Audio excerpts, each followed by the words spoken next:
the very first thing that you really have to look at is we always say you own nothing, control everything, right? So you don't want to own the assets of the business. You want the business to own the assets of the business, and you own the business.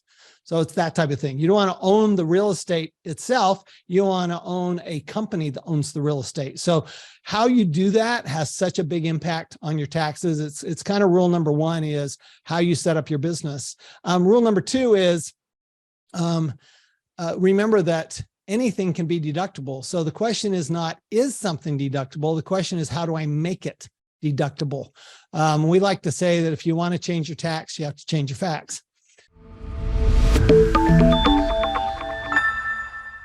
Welcome to Wealthion. I'm Wealthion founder Adam Taggart.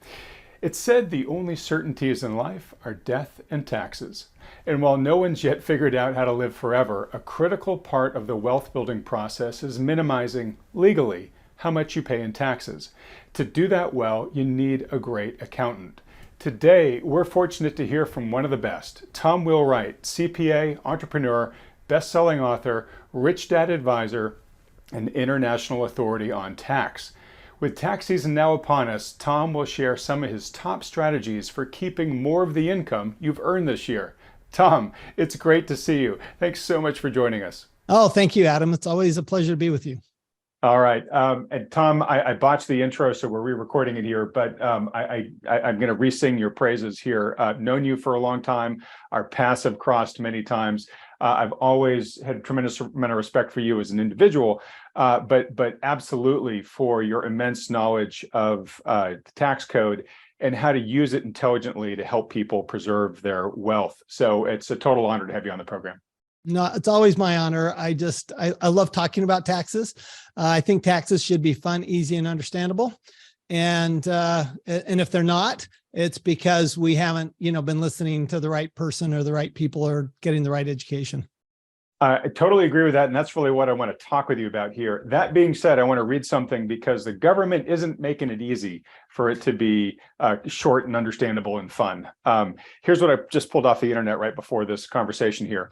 According to the Public Law 117-154, the U.S. tax code is 6,871 pages. When you include the federal tax regulations and the official tax guidance, the number of pages raises to approximately 75,000. This will take an average reader about 14 weeks to finish. So look, that sounds just incredibly insane and overly daunting to the regular person who's out there. But I believe it actually presents an opportunity. And I think this is really kind of your big message here, right? Which is, if you take the time to read it the way in which you have, it turns out more to be almost kind of like a recipe book for incentives, right? Just incentives the government wants you to follow to be able to basically save on taxes. Yeah, for sure. That's the whole premise. My first book, Tax-Free Wealth, is that the tax law. So if you look at the tax law, there's one line that says all income's taxable unless we say it isn't. There's another line that says nothing's deductible. No expenses are deductible unless we say they are. And then there's some charts and tables that tell us how much tax to pay. But the reality is you could put all that in a pamphlet. The reason you've got such a long $75,000 of 75,000 pages, 75,000 pages of rules is really to give you a roadmap to legally reducing your taxes and doing it in such a way that you do it the way the government wants you to do it. So, are there people who cheat? Yes. Is that why the rich don't pay taxes? On the whole, no, that's not. Instead, the rich really are doing things the government want you to do. And if you do things the government wants you to do, one way to look at it, Adam, is that we're all partners with the government. Like it or not, we're partners with the government. We have a choice though. And the choice is, are we a silent partner or are we an active partner? And those who pay less taxes are active partners with the government. Those who pay more taxes and just, get a salary and go on their way, they are silent partners with the government. It's your choice. And the government, frankly, doesn't care which one you choose because they make money either way and they get their social programs enacted either way. But they do have that option. They always make that option available for everybody, rich or poor, to be an active partner with the government. Okay, that's a great way to put it. It's sort of like, look, this person's going to be a member of your family, whether you like it or not. So you got to figure out whether you just want to have a passive aggressive relationship with them, or you actually want to, try to jujitsu it to your advantage. All right. Well, so this is why I think having a good accountant is such a powerful member to have on your team, because they're basically telling you what the winning rules of the game are. Yeah, there's no question. So you can't do it without the accountant, because you don't want to read 75,000 pages. You want your accountant to read the 75,000 pages. On the other hand, the accountant can't do it without you either. And I think that's a mistake a lot of people make, Adam, is that they go, well, my accountant does that. Well, no, they don't. This is a partnership with your team. This is a team, right? You said it. This is a team. So your accountant is a member of your team, but they are not somebody you turn things over to and forget about. If you do, you're going to pay more tax. All right. So obviously finding a really good accountant is a big part of it. And we'll talk about that near the end of this video. But being in partnership with your accountant is really key, meaning like you just can't be sort of tossing things over the wall or dumping a bunch of documents on your accountant's desk once a year and walking away. This is something where you really want to be in dialogue with them to say, here are my goals, and hopefully help me hit them. But more importantly, what could I be doing differently to take advantage of the tax code in a way that makes sense for my personal situation and for my goals, right? I see you sort of nodding as I'm saying this. Yeah. So there's a term in my industry, the tax advising industry, called year-end planning, which is a terrible term. You can't plan at year end. You got to, your planning should be done in January, right? Not in December. It should be your beginning planning. Yeah. It's too late. I mean, you can do little things, but it's really too late in December. So you really need to do it in January, not in December. And so what you do is, the ideal relationship with your accountant is in January. Yes, you're starting to get your information together for your tax returns. That's the end of last year's planning. But at the same time, you're looking at, what are we going to do this year? What are we going to invest in? How are we going to build our wealth? How are we going to do things in such a way that by this time, that next year, we look at our tax and we go, oh, they've gone down, not up, even though our cash flow went up. Great. Okay. So that last sentence was perfect for the segue I want to make here. First off, Tom, I should just mention you are the author of many books, and we see a bunch of them on the table there behind you. I have a copy here I've had for many years of your best-selling book, Tax-Free Wealth. This is sort of a Bible for, I think, any individual that is looking to get smart on strategies to start talking with your accountant about. And in here, you talk a lot about understanding the difference between taxable income and cash flow. Can you just help the audience understand that a little bit better? Yeah. So that they're not equal. So perfect example. We have Donald Trump's tax returns to look at. Whether we like it or not, we do. And I've gone, wow, this is an unique opportunity to look at somebody who's clearly done extremely well in business and look at what does the tax return look like? Well, the tax return shows huge losses. Okay. But there is no way Donald Trump could be jetting around the world and doing what he does if he has no cash flow. So the tax return reports, this is what we learned from Donald Trump's tax returns, that he paid no tax. We don't learn what his cash flow is because the tax returns don't tell us anything about his cash flow. All they tell us is what he had to, the way it was reported to the government, because the government has different rules for reporting your income than the accounting rules. And so that's a perfect example. Cash flow and taxable income are very, very different.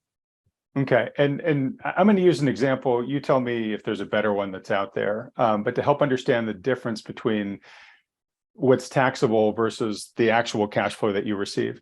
So, I might buy a car, right? And through my business, and that allows me to deduct type of expense called depreciation on that car.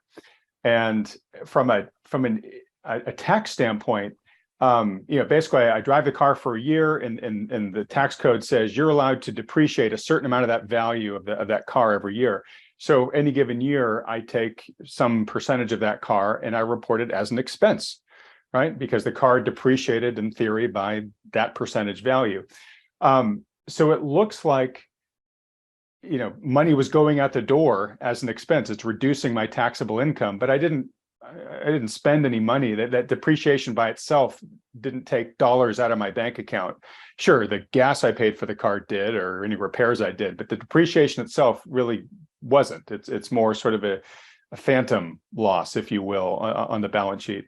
So that's just one way in which my cash flow from the depreciation was zero. I didn't have any cash going out the door, but I might have reported several $1,000s in depreciation for my income tax statement because of what the tax code allows me to do. Yeah. That's just one way in which I think of it. No, you're absolutely right. And what's better is while a car may be going down in value, and so you're going, okay, depreciation is recovering the cost of that car going down in value.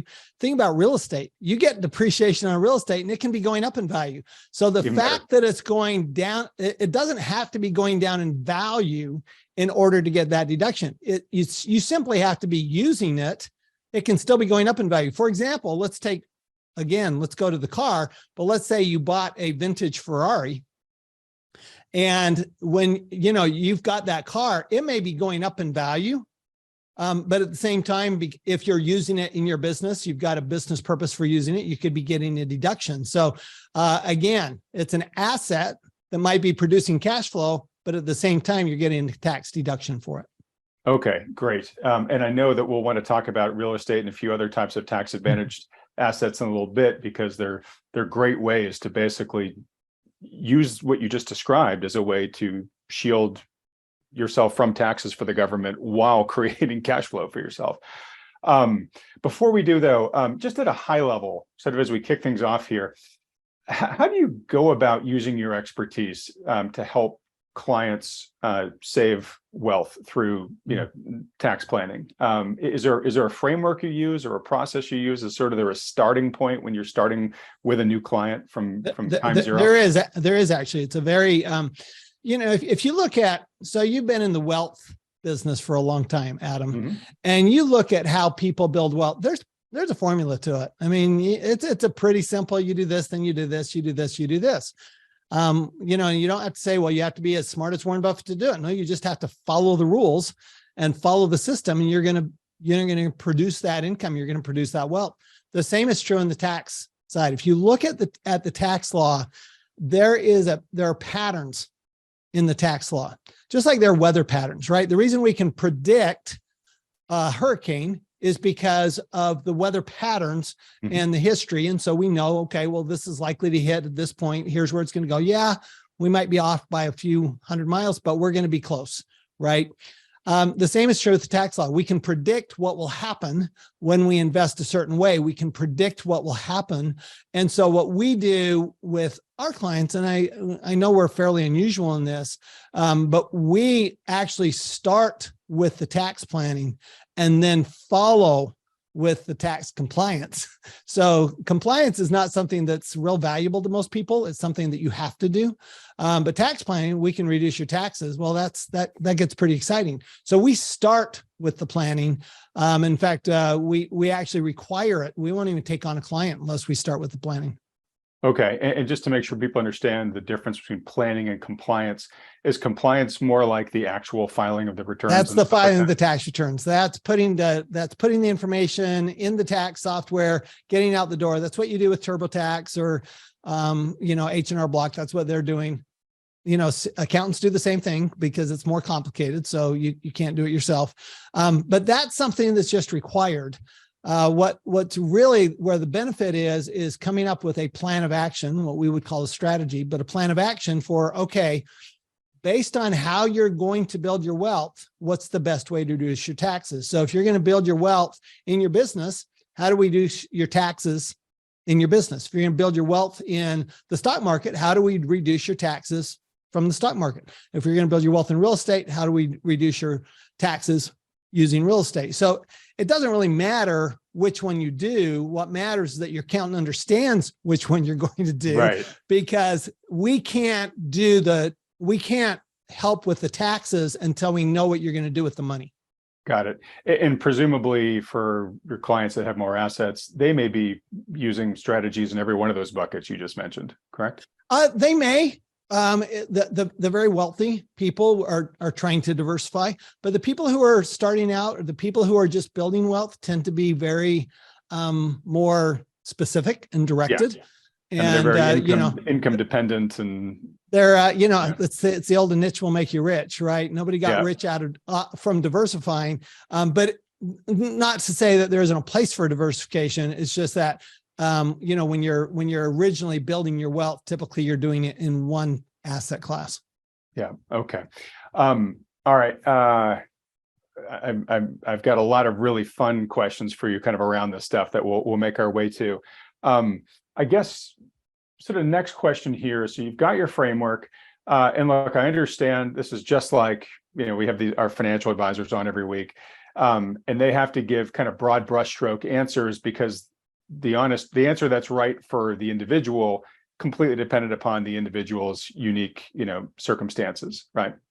But you see a lot of people at your firm, Tom. You work with a massive network of CPAs across the country, in fact, across the world as well.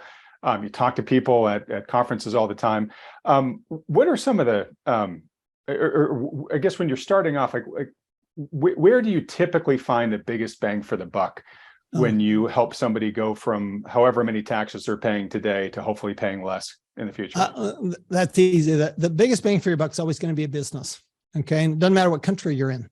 The biggest bang for your buck is going to be business. So my new book, The Win-Win Wealth Strategy, talks about those different areas of investing and how those different areas reduce your taxes. But business is the big one. And then when you're talking about business, you're talking about, okay, how do I own my assets? We refer to that as what entities do you use, like a corporation, a partnership, a limited liability company, whatever you're going to use. But that's actually the number one thing people can do, is figure out the best way to own their assets. And that's one of the very first things we do with a client, is look at how do they own their assets now? Is there a better tax way to own their assets? Like they may be owning it personally. I mean, for example, going back to Mr. Trump, he has a lot of, he actually has a lot of sole proprietorships on his tax return. I'm not a fan. I would not do that. So I think he paid some tax that he didn't need to pay. Oh, interesting. And I actually think he overpaid tax. So with a little bit of planning, I think we need to reduce his taxes by several $100,000 to several million.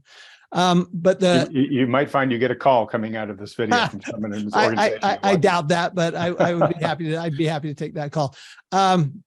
My point is that the very first thing that you really have to look at is we always say you own nothing, control everything, right? Mm-hmm. So you don't want to own the assets of the business. You want the business to own the assets of the business, and you own the business.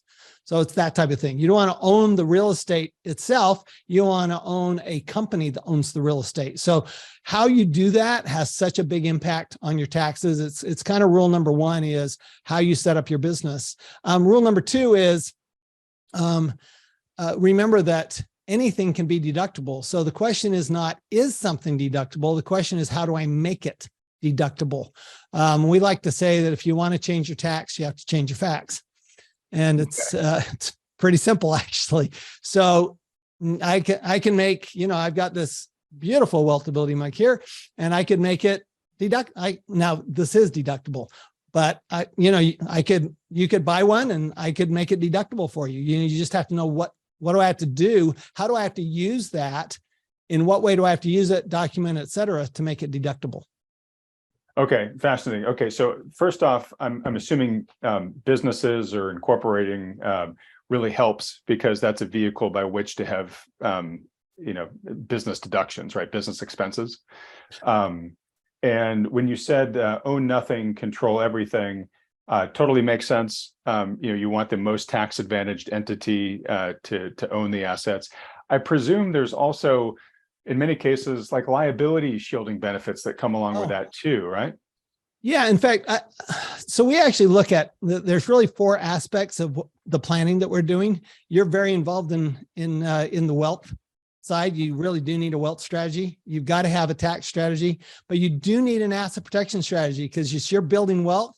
Remember that people are coming after that wealth. Right. And so we do want to set things up so that they're protected from lawsuits, et cetera. And then of course, most people who are building wealth want to leave a legacy. And so that's the 4th aspect that you really want to look at. So when we look at a client, we're actually looking at a very holistic viewpoint and all 4 of those. Great. So basically sort of earn, shield from taxes, shield from legal risk. And then lastly, how can you leave a legacy, or how can this survive beyond you? Exactly. Yeah. Okay. I love that framework. We call it, so Adam, we actually call it protecting your assets from pirates, predators, and politicians. I like it. That's really well said. I'm sure you're probably going to get a standing ovation from the most of the viewers here. All right. So it sounds like there are there are opportunities to be taken advantage of by, I'm going to use the term incorporating, like loosely, like just becoming a business in many ways. Not that you necessarily have to become a certain type of corporation. Then we sort of gave nod to this earlier, but maybe we dive into it now. Then there's tax advantaged assets in which to put your capital, right? Maybe you could just do a little bit of a deeper dive into the ones that you most commonly use, and maybe give an example or 2 of ones, just so people can understand how powerful they can be. We mentioned real estate briefly. I know there are things like oil and gas wells that have good tax treatments. There are opportunity zones out there. I don't want to put words in your mouth, but tell us, how do you use these things? I'll make it really simple. So it's actually the subtitle to my book, The Win-Win Wealth Strategy: 7 investments the government will pay you to make. So I'll walk you through them real quick. Let's go through them. So the first one's business. It is always the best investment from a tax standpoint. The second is related to business, is technology. So tons of tax benefits from creating using technology. The third one would be real estate. Sorry to interrupt, but can you just give an example of that? Yeah. So for example, I had a buddy who was doing real estate and created a new software to manage the security on his real estate. Well, that development of that software, while it was producing cash flow for his business because he got better security on his apartment buildings, their tax benefits, their tax credits, there's tax deductions for it. There's a reason that Jeff Bezos and Elon Musk paid 0 taxes for about 20 years. And that's because of the technology tax benefits. Wow. Okay. Who knew? Yeah. Right. So third one is the next one's real estate. And it's any type of investment real estate, just not your home, because you get very few tax benefits for your home. It's when you're creating or building or improving real estate for other people that you get the tax benefits. Okay. When you're doing it for yourself, you don't, but when you're doing it for other people, you do. Yeah. And I just want to underscore that, because a lot of people think of their home as, oh, well, that's my tax shield because I get my, mortgage interest deduction, right? And you're basically saying that's penny ante. Exactly. If you do it for investing, that's where the big opportunities lie. Well, yeah, think about this. So you only get to deduct interest up to a $750,000 mortgage on your own home, but you could have a $20 million mortgage on an apartment building and you get to deduct all the interest. So the government's saying, look, do it for yourself. We'll give you a little tax deduction. Do it for other people. We'll give you a big tax deduction. Great. And presumably when we talk about the tax code being basically a recipe book of incentives, the government is basically saying, look, we want people with money to go out there and create shelter for sure. Other people, right? Yeah. So they're trying to legislate and incentivize through tax code here. Oh, for sure. If you look at, of course, this really started with John F. Kennedy. He was actually the first U.S. president to really seriously use tax laws as an incentive. And since then, of course, Ronald Reagan made a huge, you look at that turnaround in the economy, a lot of that came from 3 major tax laws in 4 years. And those were incentives. He incentivized real estate. He incentivized a lot of different things during those first 4 years. And of course, then we ended up with the flat tax. The fourth big change under Reagan was the 1986 Act, which was pretty much flattening out the rates and making huge incentives, to just, be in business, earn money, et cetera. These are all incentives. This is just doing things that the government wants done. And they're saying, look, if we give you a little bit of incentive, it's cheaper than if we go out and build housing ourselves. And of course, nobody in their right mind wants to live in government housing. So exactly. There's a benefit to the whole public there of letting entrepreneurs do that work. So beyond real estate, you've got, beyond real estate, you've got energy, and that's both renewables and fossil fuels, huge tax benefits. Then you've got agriculture. Just here's a little known fact. Very few farmers or ranchers have ever paid income tax. The tax benefits in agriculture are like bigger than all the others put together. Really? They're just enormous. Oh yeah. You talk about depreciation. Oh my heavens. They have such huge depreciation deductions. Literally, it's very rare to see a farmer or a rancher pay income tax. And that's just because, look, the government's saying we need food produced. We need dependable food. We want to incentivize exactly. it. We want you to keep replanting. We know you're taking big risks, and we're going to kind of help reduce that risk by you not having to pay the tax, a lot of taxes. So that agriculture is actually a big one. There are a couple that I think would surprise some people. Insurance is one of them, which is a huge tax benefit. And then the other one would be that everybody knows about, last and I think least, is retirement planning. But that is certainly a huge tax benefit. People don't think of it as a tax shelter, but that's exactly what it is. You look at 401ks, IRAs, pension plans, profit sharing plans, those are all tax shelters. Got it. And those are obviously ways to either defer taxes today and do a future period where hopefully your income is lower, and maybe and hopefully you're at lower rates then. Or potentially not have to pay any taxes in the future. Exactly. Yeah. Okay. So super fascinating. I'm just going to repeat those for folks that didn't write them all down. It was business, technology, real estate, energy, agriculture, insurance, and retirement planning. Real quick, in energy and ag, can you just give a quick sense of where the opportunities are? In other words, okay, yeah, if I go build a new pipeline, I can get a lot of tax deductions. I'm going to guess based off of that. The average person's not going to go build a pipeline. Where can they put their money in a way where they can, say in the energy space, where they can get benefit some of these tax? Good question. So I'll break it down between fossil fuels and renewable. So fossil fuels, you can go invest in a oil well, and actually the average person can do that. There are offerings of where you have to have as little as $10,000 and you can invest in part of an oil well. And if you invest that $10,000, you're initially going to get about an $8,000 deduction the first year and a $2,000 deduction the second year. So you get to deduct your investment. So literally you're investing in something to build your wealth and getting a deduction for investing. Got it. And just to be clear, your $8,000 and $2,000 examples, that was based on a $10,000 input, right? That's a $10,000, right? So you're basically writing 80% of it off, I think you said, in the first year. The first year, absolutely. Yeah. And by the way, that's energy is the one investment where you don't have to be actively participating in the investment to get all of the deductions. So energy is one. So one part of that is the fossil fuels that we talked about, but the other part would be solar. So the new solar tax benefits are so big that literally you could put solar panels on the roof of your office building that you own, and you could end up getting the government to pay for 2/3 of the cost of the solar panels. So actually, if you leverage it, if you actually borrow, you can actually get them paid for more than 100%. So it's a pretty aggressive incentive because the government obviously is aggressively going after renewables. And they're saying, look, we want you to do renewables. We're going to give you a 30% tax credit, which is dollar for dollar off your taxes.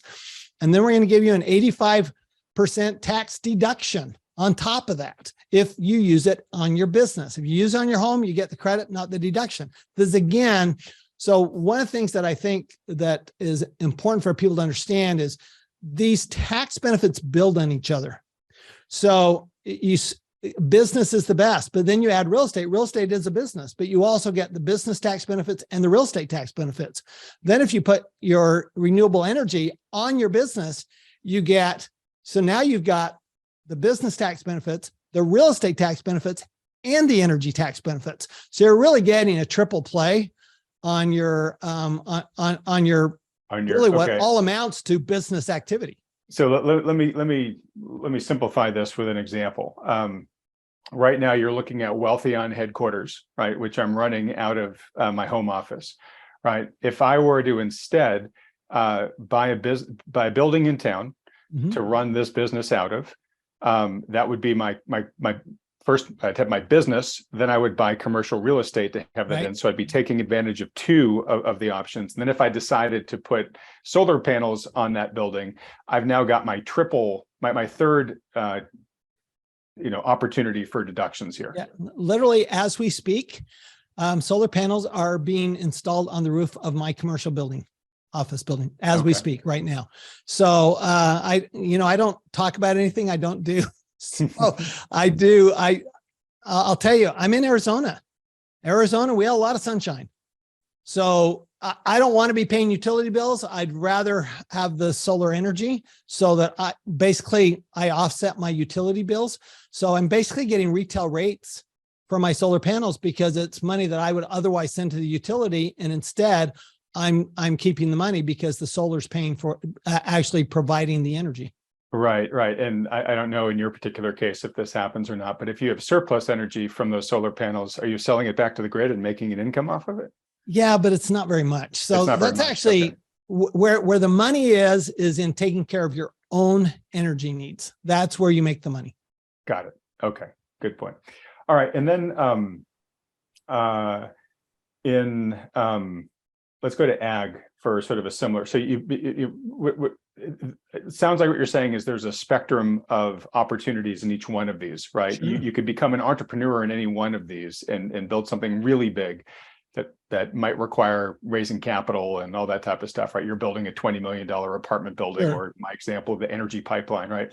But a lot of regular people they've got real jobs, real lives. They're not going to have the capacity or maybe the capital even to do that. So, in the energy space, it's nice because, I can find a private placement for an oil well and I can buy a chunk of that, right? And I'm more or less a passive investor in it, but I'm getting these tax benefits. Is there an equivalent in agriculture, or do you have to kind of become a farmer to take advantage of it? No, I actually have a client who just recently invested in a Wagyu cattle ranch.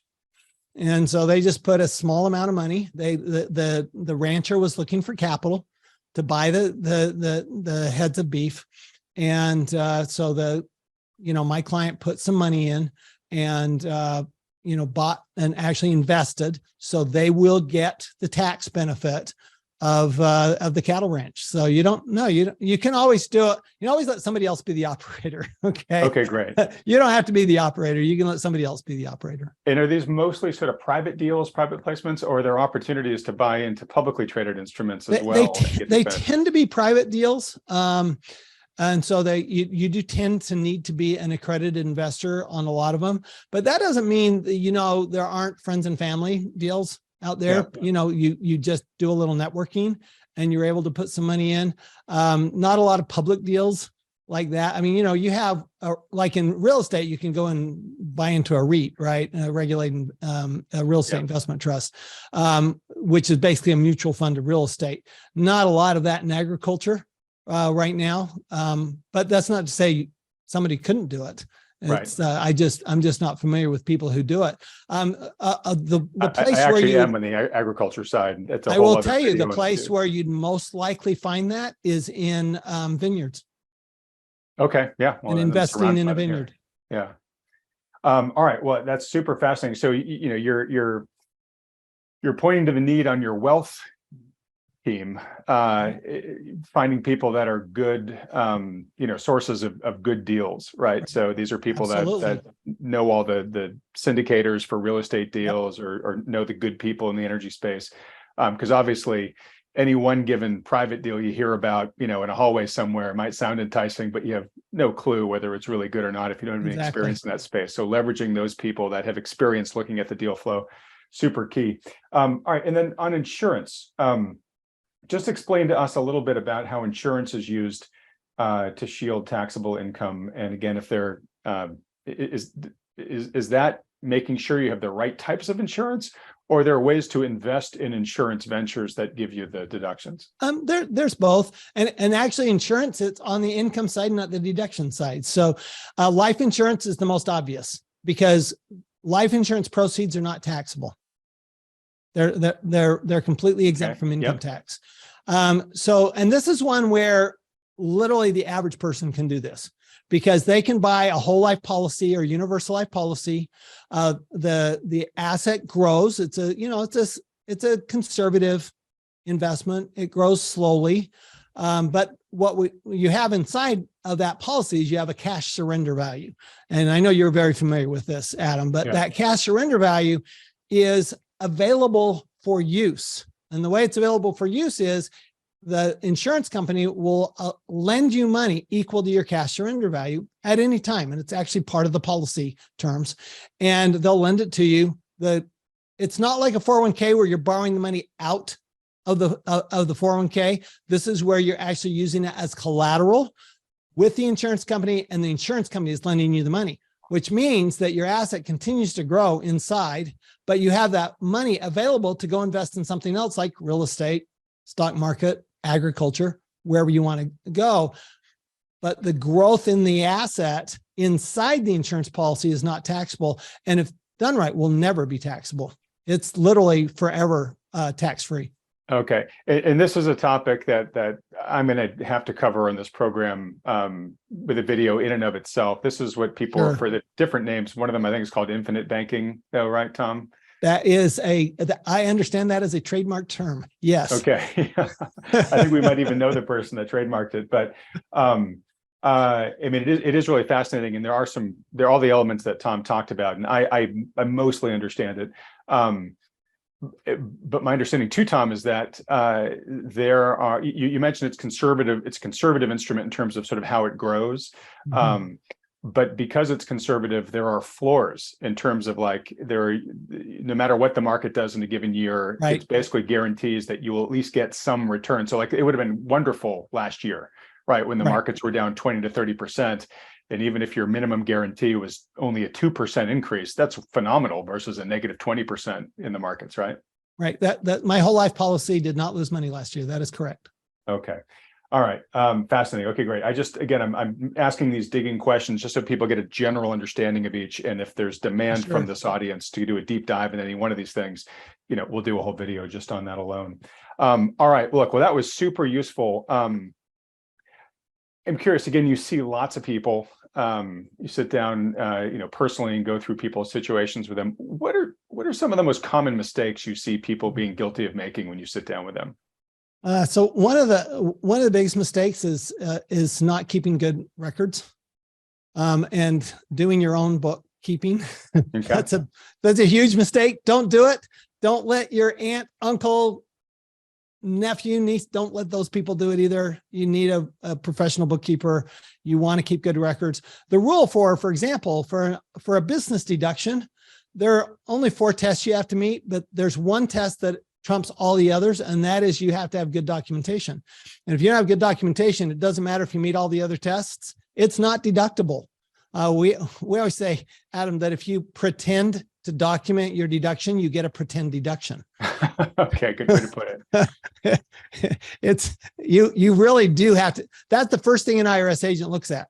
So when we get these 87,000 new IRS auditors, first thing they're going to look at, they're going to go through their checklist. And the first thing is, show me your receipts. That's going to be number one. And so I think that's the biggest mistake people make. And if I could, the second biggest mistake is people who are in business or are investing in something like real estate do not have a home office, and they don't take a home office deduction because they've been told somewhere along the line that that is a red flag to the IRS. And if it's a red flag to the IRS, it's because you did it wrong or your tax accountant did it wrong in the first place. A home office should never be a red flag to the IRS. And everybody who qualifies to take that deduction, you're just giving away money to the government that they're happy to let you have, or they're happy to take it from you, your choice. Great. And it sounds like it wasn't a red flag, like you said, but I've got to imagine to any extent that it was, it's less now in the post-pandemic era where the move to working virtually has exploded, right? So I would think so. But if you do it right, Adam, there's no place to report that you have a home office. So if you have a Schedule C, if you're a sole proprietor, you have to report that you have a home office. That's a red flag. But being a sole proprietor is a red flag. All right. But if you set, like I said, it's what entity do you use? Right. How do you own your business? If you do it right, you don't ever report that you have a home office to the IRS. Here's why it's so important to claim that home office deduction.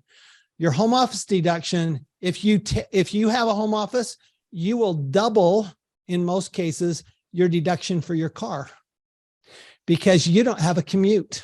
Your commute's from your kitchen to your living room or to your home office. And whereas if you don't have a home office, that first trip of the day and the last trip of the day are commutes, even if they're to clients or to business locations.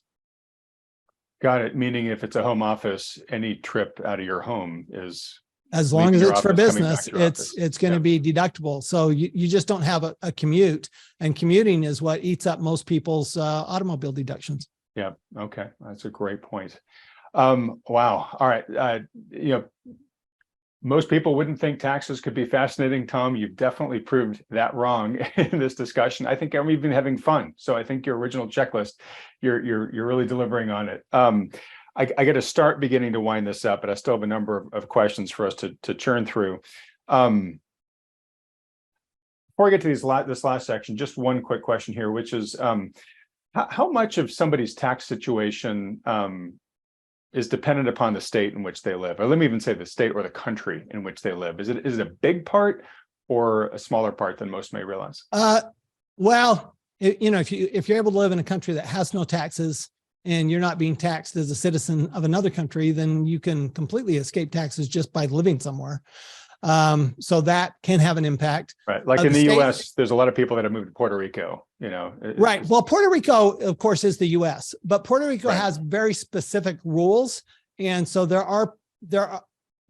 and to again, it's an incentive to bring rich people in the US to Puerto Rico. That's the incentive. Bring rich people to Puerto Rico and help develop Puerto Rico. And it's an incentive by the US government. And so, yes, Puerto Rico is certainly, you really want to, if you're willing to live in Puerto Rico for 6 months and a day every year, then it's certainly an option. If you're willing to live in, the Caribbean, certainly there's an option. And certainly living in Texas. But when you say an option, is it like a powerful option? Like, is it worth the sacrifice in your experience, or? Well, it's not for me. And the reason is because you can eliminate your taxes or reduce them significantly and still stay in the US. So you don't have to go that direction. And great. That's sort of where I was going with the question. Okay, great. Yeah. It's a kind of a last resort type of a thing.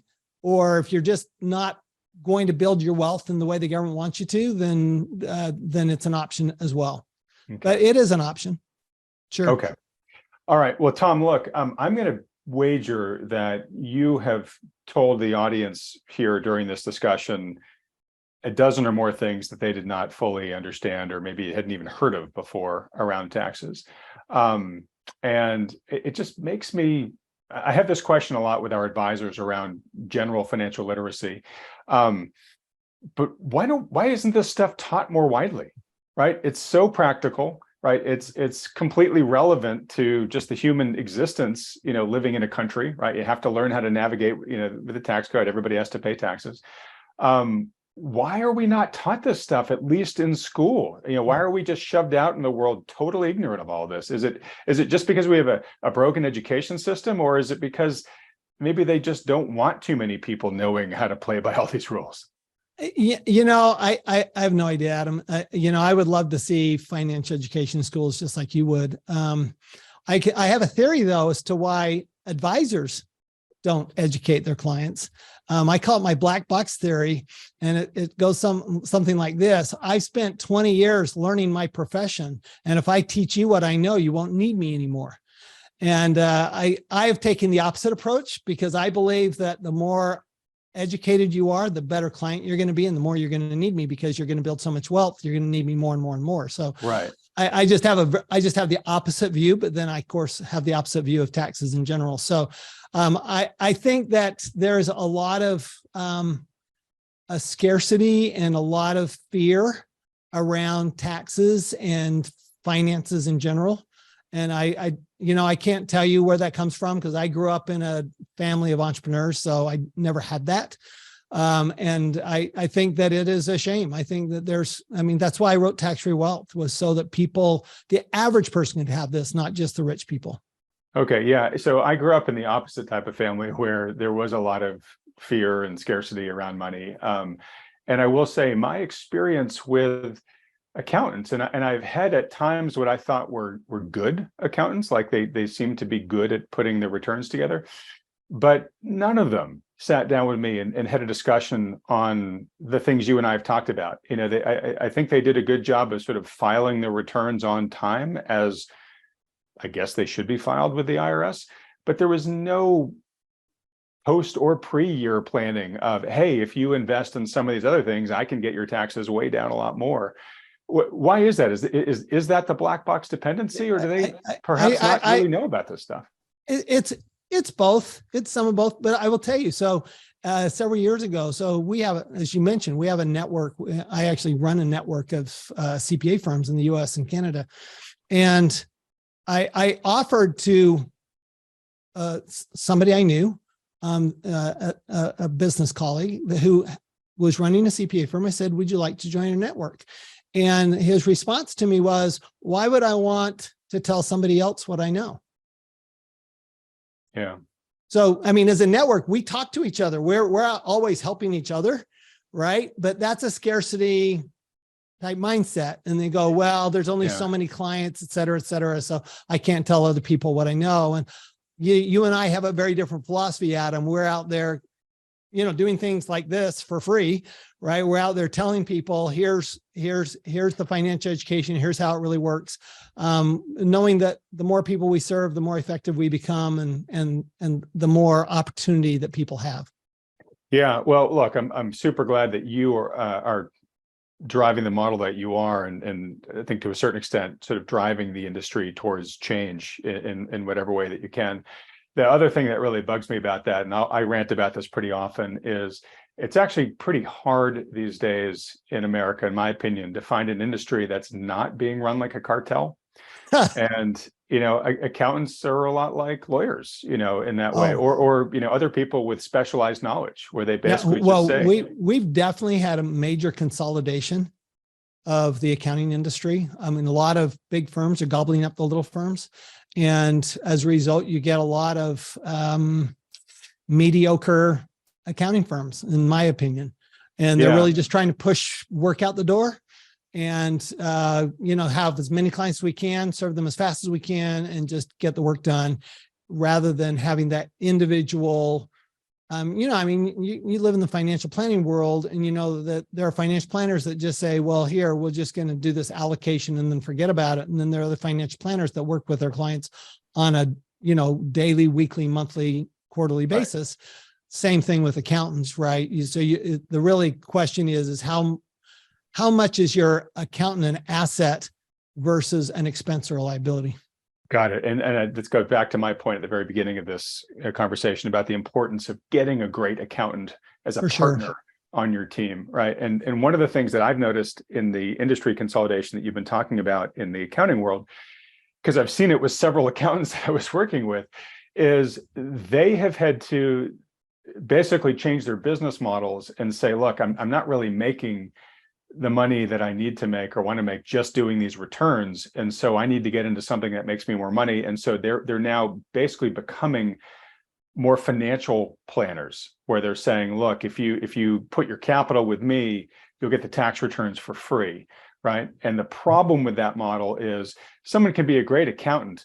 That does not mean that they're equipped to be a great financial advisor, right? And vice versa, right? And vice versa, right? Yeah. I know a lot of financial planners that say, well, if you come to me, I'll give you, I'll have somebody prepare your tax returns for free. Right. Well, that doesn't mean you're going to get good tax advice. It just Exactly. means you're going to get a And free tax return. I would say it's highly probable that they're going to do poorly at the thing that they're not a primary expert in. Exactly. I right? 100% agree. Yeah. Do what you're good at. So for the viewers here, it really is, identify the key people you need in your team and then find the best talent in each. Don't try to quote unquote save yourself money by going with the bundle discount here, because you're likely, basically going to be paying for it much more than you'd like to be. All right. Well, I want to tell folks about, now that I've gotten you on the program here, Tom, I'm going to do the bear hug and try to keep you in the Wealthion family as much as possible. We've got an upcoming Q&A, live Q&A, where you've very kindly offered to just join me here for a live session where we're just going to take audience questions. This is going to be in February. I'll talk more about that in just a second. Before I get into those sort of nitty-gritty closing details, is there, any other sort of parting advice you have for listeners right now that we are in the beginning of tax time here? I know for most folks, it's the end of the year. There's probably limited steps that they can take at this point in time, but do you have any sort of closing advice for the many people that are- actually. Years ago, I had my staff do an exercise, and I asked them, I said, I want you to take 5 minutes and write down everything we do in preparing a tax return that could reduce taxes or prevent an audit. And in 5 minutes, my staff came up with 65 different ways. Wow. That we could reduce taxes in the tax return. So, people think, well, it doesn't matter if I go to H&R Block or this firm or that firm, a tax return's a tax return. And the answer is no, it's not. I'll give you a perfect example. I had a client last year, brand new client. He said his business partners, the real estate developers, business partners said, well, we've got one tax return. We're going to let you try one tax return, see how it comes out. We produced 10 times. This is from my client. We produced 10 times the tax benefits of the other firm, and the other firm was a huge firm. 10 times the tax benefits. And all it was is that we just spent more time and more effort reviewing the tax return, learning, okay, here's what we could do. There's things we could do here, here, and here. And they were like baffled. They're going, well, these guys, Wheelwright's guys must be doing something wrong or illegal. I'm going, no, we're just paying attention. That's all it takes. Just pay attention, understand the law, take the time to do it.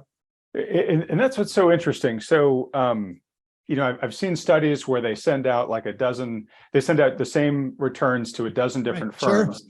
And they get a dozen different numbers back, right? So, people have this mindset of taxes as, oh, it's totally cut and dry, right? And basically, I can just go to TurboTax and I can use the online form and it's going to tell me how many taxes I owe. And the reality is no, it all depends upon really kind of how committed your CPA is to finding, the potential options for you there. Right. And it's sort of one of those things, and you've said this multiple times throughout this video already, but you kind of get as much as the effort you put into the process, right?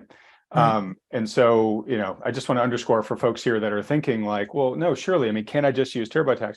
Yeah, you can, but I'll let you pile on anything you want to say about the online automated tax forms, but at a minimum, they're not going to suggest to you things that you could be doing that you're not doing right now. But I've got to imagine that they just are kind of programmed to a certain extent for sort of a mass lowest common denominator. And there's a tremendous amount of of additional thinking they could do on the individual level that they don't, because they're not designed for the individual. Yeah, the reality is if all you've got is a W-2 and a couple of 1099s, TurboTax is fine. You really don't need me. You don't need a CPA. But if you have a business or real estate or any type of investing that is serious, then you need a CPA. You need somebody who really knows what they're doing. Right. And I just want to say though, like, if you are just a salaried person at this point in time, I would say you definitely want to talk with a CPA to say, hey, if I create a business, what what could will I that be do doing? to my, exactly. Yeah. What And I could think that's be doing? probably the biggest gap most people have, Tom, is they just don't know what they don't know. Right. Yeah, I would say so. So in fairness, about 50% of the people who call us and ask us about our services don't have a business yet. They want to know, okay, I've heard you, on Wealthion, for example, and I'd like to save some taxes. What could I be doing that I'm not doing? And, we're happy to help. We're just as happy to help those people as the people who are making 7 figures. All right. Well, look, Tom, this has been just super fantastic. I'll ask folks here watching, if you'd like to see Tom come on this channel more and share more of his tax wisdom with us, let me know in the comment section below. I think there's going to be overwhelming demand for that, but folks, let me know. And I just do want to remind folks, on February 27th at 3 p.m. Eastern, we'll be doing that live Q&A. So it'll still be right in the middle of tax time. And that's just for you guys to ask whatever questions you want for Tom for the hour that we've got him. Tom, this has been wonderful. I'm sure there's a lot of people here who have really valued the insights you've shared with us here and would love to find a CPA like you and your firm. First off, where can folks go to just learn more about you and your work? The easiest place is wealthability.com. The company is Wealthability, so wealthability.com. Then there's the books, Tax-Free Wealth and Win-Win Wealth Strategy. And I also have a podcast, so the Wealthability Show. So all of those are good. Chapter 23, by the way, of Tax-Free Wealth does tell you how to find a good tax advisor. So if you want to find them on your own, you can do that. If you want to press the easy button, just call Wealthability. Okay, great. That was actually my follow-up question. So you just answered it then. And Tom, when we edit this, I will put up the links to your website there so folks know where to go. And I'll put a link in the description below to the 2 books that you've written. But certainly, folks, if you want to get Tax-Free Wealth, which is a great book, it's a must-have, I think, for any financially literate bookshelf. But if you want to get it just for chapter 23 alone, it's definitely worth the price just for that. All right. Well, look, as we wrap up here, Tom has done a great job of really hammering home why having a great player on your team can be just a massive wealth saver for you. Same thing, a wealth builder for you. Same thing on the financial side of the house. And Tom's mentioned that many times in this discussion too. So I just want to deliver the message I give in every one of these interviews, which is that you want to make sure that you've got a great financial advisor on your team who is helping you, focus on how to grow your wealth, where that capital should be parked, especially if you find out from your CPA, oh, if you have some oil and gas investments or real estate or farmland or whatever, that's going to help us from a tax standpoint. Great. Then you're faced with a question of, okay, which of those do I put my money in? And then what structure do I put those in my retirement account, my brokerage account, some other way? That's what the financial advisor can really help out with. If you've got a great one, excellent. Stick with them. They are worth their weight in gold, silver, and diamonds. But if you don't have one, or you'd like a second opinion of one that does take everything that Tom and I talked into account, then consider scheduling a free consultation with the financial advisors that Wealthion endorses. These are the guys you see with me on this channel week after week. Doesn't cost you anything, totally free, no commitment to work with them. It's just a public service they offer to help people be able to make more prudent decisions around their money. To set up one of those free consultations, just go to wealthion.com, fill out the short form there. Only takes a couple of seconds. And if you've really enjoyed this conversation with Tom, would like to see him back on and other great domain experts like him, please support this channel by hitting the like button, then clicking on the red subscribe button below, as well as that little bell icon right next to it. Tom, it's been an absolute pleasure. Thanks so much for coming on the show. Look forward to having you on much more in the future. Thanks, Adam. Looking forward to it. All right, everybody else, thanks so much for watching.